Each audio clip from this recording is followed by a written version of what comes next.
We'll now move on to a presentation on transitioning to electric trucks in India. I invite Mr. Ashok Deo, Senior Researcher, ICCT, the International Council on Clean Transportation. Good afternoon. I would like to thank the organizer first for giving me the opportunity to speak today in this forum. My name is Ashok Deo. I am from ICCT, International Council on Clean Transportation. ICCT is an organization, American-based, who basically provide energy efficiency solutions to the policymakers in India. And since most of the policymakers are based in Delhi, so we have an office in Delhi. So before I start my presentation, we just had a poll on the preference for the electric vehicles, and as I could see that many of us sitting here have a kind of a dislike right now, probably because of some anxiety related to electric vehicles. This is kind of likely the situation for the transport sector right now, especially into the heavy duty vehicles. The light duty vehicles and the two-wheelers are probably moving in a better position right now. So today I'll be talking about how the heavy duty vehicles or primarily the logistics sector can proceed towards zero emission vehicles. Even in the panel discussion today that we have in the morning, we have some topics about the sustainability spoken about, and then in the just before this the panel we talked about what kind of technologies can enable the sustainability. So logistics is a very the heart of a country's economy is logistics. So if the economy has to grow, the logistics will definitely improve. And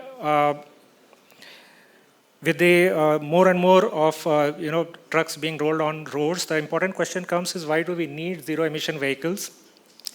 Now, the current fraction of the zero emission vehicles is very the current fraction of the heavy duty vehicles is very low, right? We have just 3% of the heavy duty vehicles, but the amount of emission that it gives out into the atmosphere, it's very high. So 44% of the greenhouse gas emissions that we get is from the trucks. So that makes it a very important sector to be looked into. Now, logistics sector, as I said, it's growing phenomenally, in India, and the government is also keen into reducing the freight rates, and that's why they have the incentive programs like PM Gati Shakti and the national logistics policy. So all these policies do look into the point that the efficiency of the logistics sector needs to improve. But at the same time, we all know that the climate change is also a big concern, and the government is also looking into policies on how they can look into this impact of the climate change or reduce their oil import bill. So globally, the policymakers that look into 5 different buckets. One is they think of phasing out the ICE engine vehicles itself. Heavy duty vehicles are mostly run by the diesel, fossil fuel based fuels. So a lot of governments have focused on phasing out the ICE vehicles. Then the next bucket is about the regulations. So the fuel consumption regulation is one important point that most of the policymakers try to bring in, and it pushes the manufacturers, the truck manufacturers, to go for efficient technologies or the zero emission technologies. Now, to enable that, the policymakers also brings in the financial incentives such as the PLI or the ACC schemes, so that the demand is being created for those vehicles. Then ZEV, zero emission vehicles, are new technologies. So we need a lot of infrastructural development. For example, for the electric trucks, we need the charging infrastructure to come up. For the hydrogen-based trucks, we need some kind of hydrogen infrastructure also to be developed, for these vehicles to roll out on the road. And the last is the consumer awareness. So, the forums like these, we need to have more and more such discussions to happen among the wider audiences or the wider people or the consumers or the fleet operators who will be using these zero-emission vehicles in their fleets. Now, when I spoke about the fuel consumption regulations, primarily there are two basic regulations that is looked into globally. One is the MEP based, which is an individual vehicle regulation, so minimum efficiency performance standard. Right now in India we have this regulation, so most of the heavy duty vehicles, they have individual targets that the manufacturers have to meet before it gets rolled out. But then one of the drawback of this regulation is that it cannot incorporate the zero emission vehicles into the fleet. So on the right hand side what you see is the CAFE based regulations. Now corporate average fuel economy, this regulation is right now in the light duty vehicles, the passenger cars that we drive. But then it would be good if such kind of regulations come for the heavy duty vehicles too, because it enables the zero emission vehicles to be brought into. So what manufacturers would do is they will have the same diesel variants still produced. At the same time, they have to make some zero emission vehicles too. And then while doing the sales weighted average, they can compensate the lower efficient vehicles with the higher efficient ones. So, I mean, just to give a pointer, some kind of discussion is right now going on among the ministry and the policy makers. So probably in coming years, we will have these regulations for the heavy duty vehicles too, and a lot more zero emission vehicles in the fleet. Now in ICCT, we have also done the cost analysis. As we have seen in the panel discussion, that the cost is also a very prime factor for the logistics segment. And most of these zero emission vehicles, they are costly right now. When we speak about any electric truck, it's like 3 or 4 times that of a diesel variant. A hydrogen based truck is even also 1.5 times or 2 times that of a diesel variant. So our analysis shows that in the initial midterm, yes, the ICE based technologies still have a lot of scope of improvement, and India, the vehicles are very cost competitive. So, having any battery electric truck or hydrogen-based trucks to be running on road, we need to have a very strict regulations. So, if we are having something of 20 to 30% of CO2 reduction target set by the government, definitely we'll see a lot of electric trucks or newer technologies like hydrogen fuel cell or hydrogen ICE trucks rolled out. Now, looking at the life cycle emission point of view, we have the major technologies listed out, CNG, then the electric, then the hydrogen. Out of this, by and large, the electric stands out. You get a lot of GHG improvements from the electrics. And primarily, if you use a renewable source in your grid for charging the vehicles, then it's phenomenal. So you get a lot of benefit.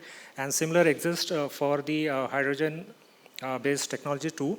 But yeah, the disclaimer is that it also needs to be through a renewable energy. So any green hydrogen that we make, it has to be through a renewable source like wind or solar. So the blue hydrogen or the gray hydrogen that we right now have, it will not work out. And similarly for LNG also, it shows a lot of promise for the near-term solution because it's all ICE-based. But yeah, in terms of life cycle, it does have larger GHG impact because of the methane slip issue. Moving ahead.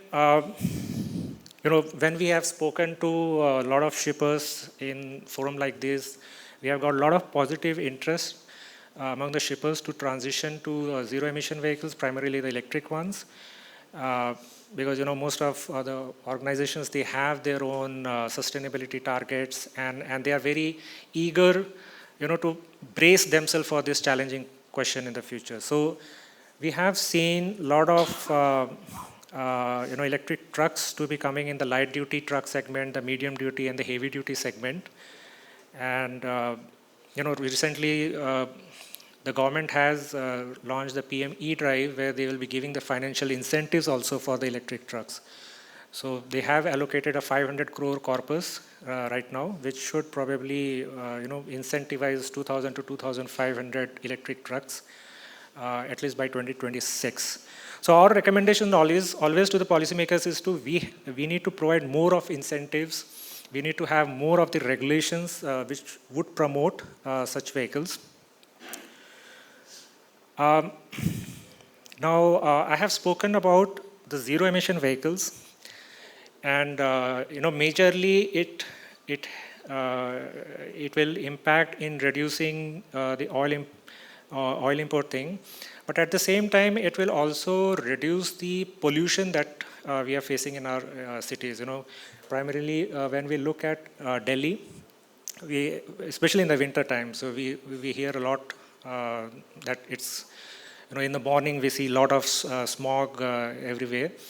So what ICCT has done, we conducted a test called remote sensing testing. So it's a very innovative testing, non-contact based, where we just placed our equipments on the side of the road at places like toll collections. And whenever a vehicle passes through that system, so it captures how much of pollutants is being emitted by the vehicle. So as I said, it's a non-contact, and we can collect a lot of data through this system. And what we have seen in our analysis is that most of the BS6 vehicles, right, they are not so cleaner as it looks like, and the caption is very clearly on towards the CNG vehicles. A couple of years back, a lot of public awareness was created on the CNG vehicles that they are cleaner and it will bring down the pollutants, but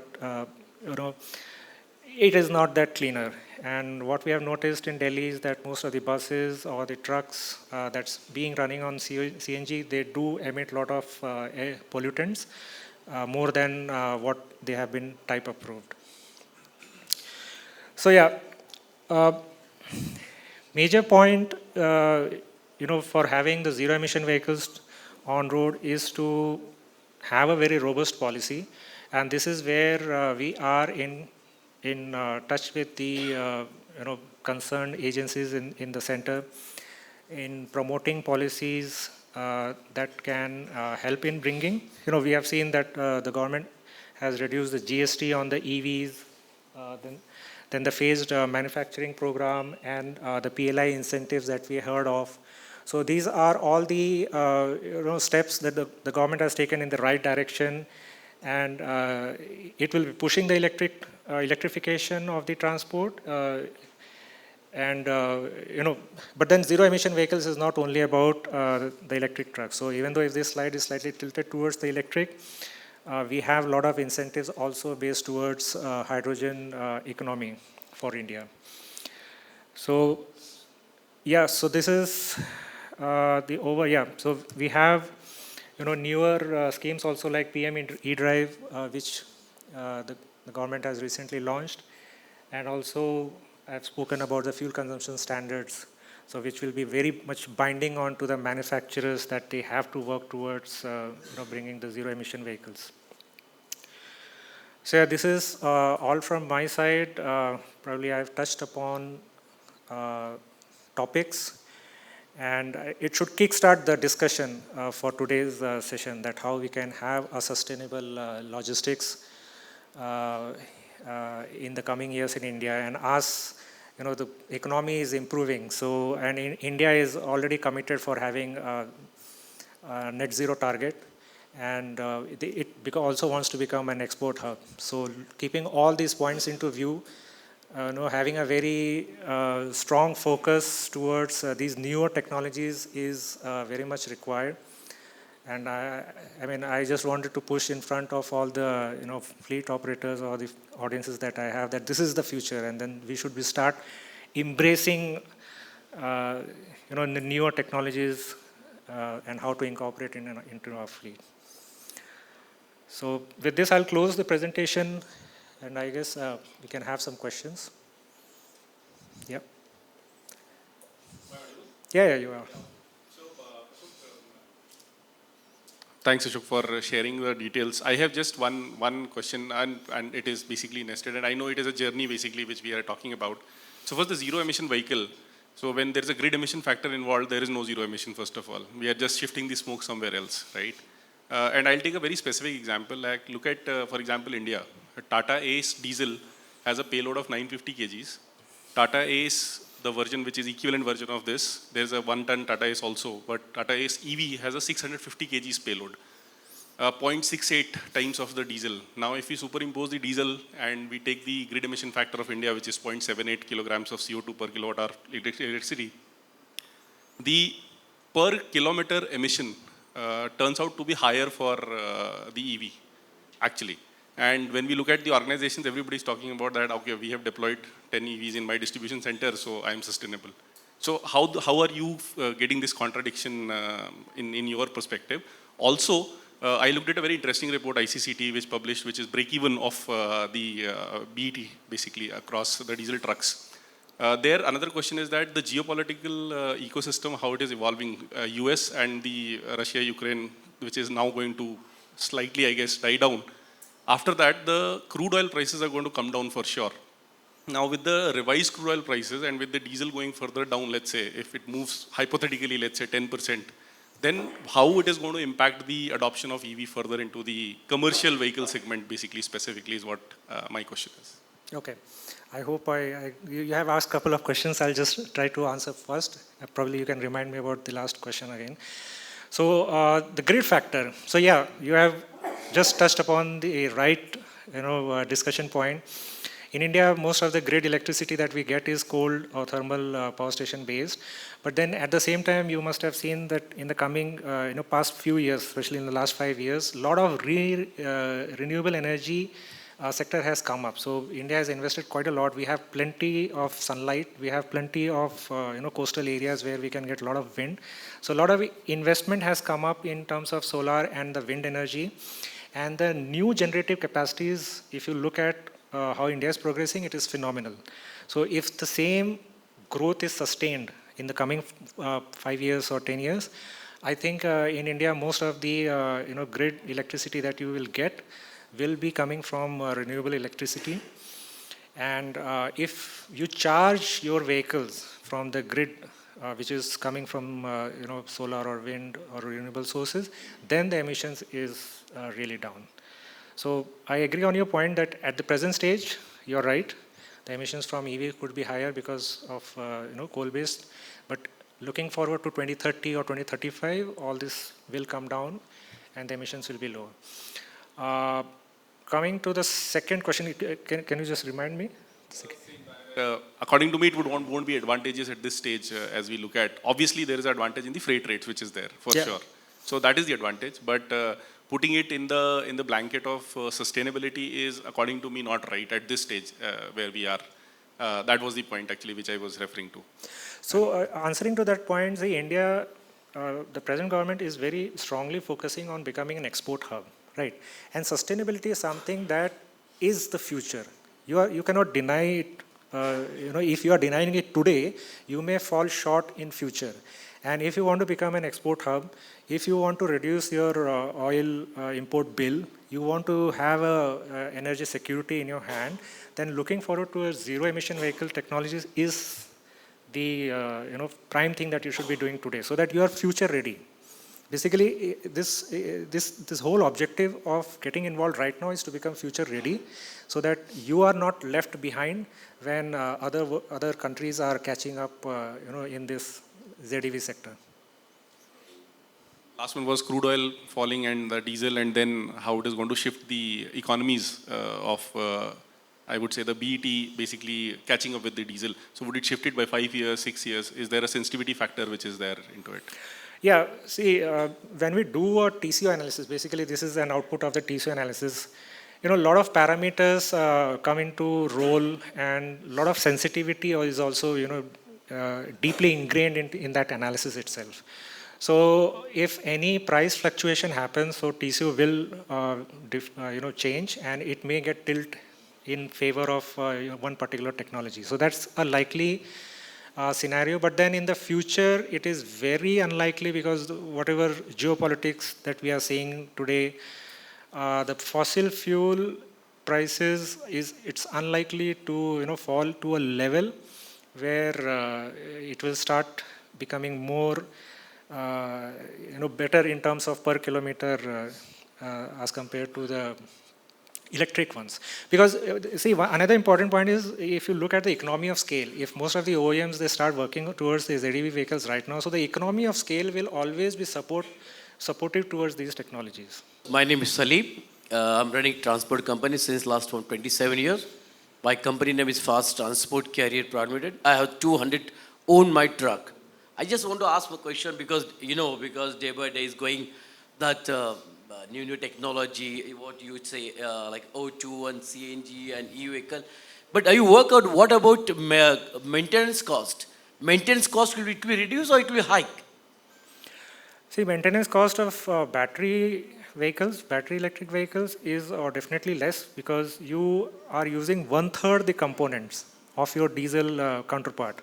Right, so lower the number of components, lower is the maintenance cost, lower is the hassle, even for the person who is operating. So that's the basic physics. 1/3 the component, 1/3 your maintenance cost. So same thing happened in last actually 4 years before I got to know because CNG vehicle, invested almost, I took 20 vehicle of CNG and literally that 20 seconds because CNG I was thinking it will reduce cost at least 20-30%, but it will increase 60% on that. Yeah. See, still we are happy with diesel because maintenance cost nothing is zero compared to CNG compared to EV. We are ready to invest in EV also, but but the maintenance cost should be reduced, not to increase that. Correct. See, India is not a fossil fuel producing nation, right? So we are dependent on what's happening in the geopolitics. So that's the uncertainty. And that's the uncertainty that India can cater to by becoming a fuel-producing nation on its own. For example, hydrogen. So if India can, take a leverage and become a hydrogen-producing nation, probably then in future this situation will not occur. Let's hope. Thank you. Yeah. Good morning, sir. Mr. Ashok, my name is Rakesh Pathak, and I'm a researcher on truck drivers. I have been tracing the life of truck drivers for last 10 years, and their life has become miserable. In fact, I have interviewed many drivers, and I realized that they are not even, able to come up to a certain level being a truck driver. Now, these truck drivers are either diesel truck drivers or petrol truck drivers, but they are drivers of this logistic, trucks, larger trucks, with EV coming into picture. What challenges do you foresee, or have you gone through any of the studies which tells will the life of these truck drivers will improve, or it will be like constant, or it will further deteriorate? The reason is, for sustainability, these truck drivers are very important.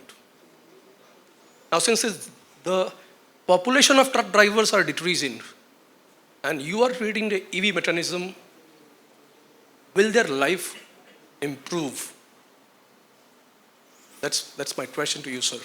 Yeah, it's a very good question, and in fact, ICCT has conducted one study, I think last year, where we did it for the e-buses in Navi Mumbai. So we conducted a survey and we spoken to a lot of drivers who have been driving the e-buses for quite some time. So their response was, very different than what we expected, right? Most of these e-buses, they have just, two pedals. One is accelerator and another is a brake. So you don't have any clutch. And, the drivers were very happy in driving those buses because they don't have to press the clutch too many times. So most of these diesel trucks, I think most of the drivers, they will have the same issue that their clutches are very hard and regular operation is very fatigue. It induces a lot of fatigue into them. So electric, I think it will solve this problem. At the same time, most of these cabins are air conditioned. So in terms of the driver, so the electric vehicles would be really helpful in reducing their fatigue. All right. Thank you, sir. All right. So I'll close And looking forward to the presentation. I hope I have given enough points to kickstart the conversation. Thanks a lot. Thank you, Mr. Ashok. I would like to invite Nikita, Sales and Marketing Executive, ITLN, to felicitate Mr. Ashok.